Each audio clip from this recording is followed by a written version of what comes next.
Bonjour. Parlons de ces attaques contre Bali pour insurrectionnisme. À noter que Guiraud, le grand pote de Mélenchon, parachuté à Roubaix, comme si LFI n'avait pas été foutu de trouver un Algérien de Roubaix comme tête de liste. Guiraud, donc, ne fait pas l'objet de telles attaques, ce que je trouve louche. Enfin, pour l'instant, protégeons Bali. Il faudra aussi un jour parler de Dame d'Ornelas, celle qui n'aurait jamais dû descendre de son cheval. En tout cas, pour l'instant, retour à la protection de Bali. Et soyons clairs, si vous ne voulez pas d'insurrection, ben faut pas faire de recolonisation non plus. Faut savoir, c'est soit l'un, soit l'autre. La France, en ce moment, tente de recoloniser les personnes qu'elle avait colonisées et qui s'étaient partiellement décolonisées depuis la fin de la colonisation française pure et dure en 1962.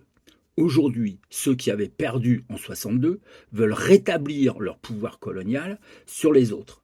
Ils veulent dénaturaliser les descendants de ceux qu'ils avaient colonisés et ils veulent leur supprimer la Sécu, ce qui sera un retour direct à l'Algérie française où les gens comme moi, blancs, avaient le droit de vote et la Sécu quand les Algériens nous regardaient aller voter et nous faire rembourser par cette Sécu. Et nous votions pour décider pour eux, pour les Algériens. Nous décidions qui allait les gouverner et comment. C'était les FSE comme moi et les FSNA comme Azzedine Taibi, le maire de Stein, qui n'aurait jamais pu être maire avant 62, et parce qu'il était privé, comme tous les Algériens, du droit de vote. Donc, les FSE étaient une désignation officielle appliquée par l'État français en Algérie et qui signifiait français de souche européenne. Comme quoi les souches, c'est pas nouveau. Quand FSNA était l'autre désignation officielle pour français de souche nord-africaine. Donc nous, à FSE, on avait droit de vote et sécu, et les FSNA pouvaient se la mettre derrière l'oreille. Okay. Donc aujourd'hui, le RN fait écho à cette ségrégation en parlant de français de souche et de français de papier. Le RN veut rétablir ici en France le régime qu'ils avaient imposé en Algérie française.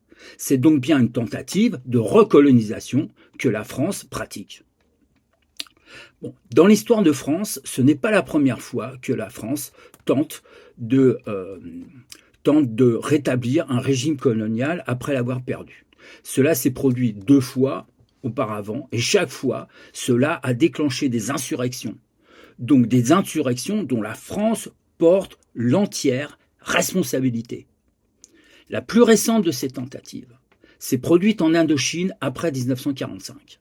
Parce que les Français coloniaux avaient fait cause commune avec les Japonais et ont eu à subir la résistance vietnamienne durant la guerre. Et en 1945, les Vietnamiens avaient repris le contrôle de leur pays.